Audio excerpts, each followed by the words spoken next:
mo'y sira, isang kulungan ng kadiliman. Ang mga traidor naglalaro ng kanilang maruming laro.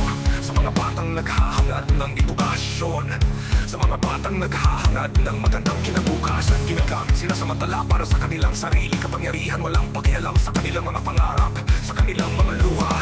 Ang kanilang mga puso ang bato, walang awat katarungan. Sa bawat patag ng luha, sa bawat sigaw na kawalan ng pag-asa. Oh Diyos ko, kailan ba sila mapaparusahan? Ang mga halimaw, ang mga traitor, ang mga walang puso, sa pagkawasak ng mga pangarap ng mga kabataan, sa pagsira ng kinabukasan ng ating bayan, sa pag-abuso sa kanilang pagiging inosente, sa pag-agaw sa kanilang karapatan, sa kanilang mga boses, sa pag-iwan sa kanilang salita ng kadiliman at pagdurusa.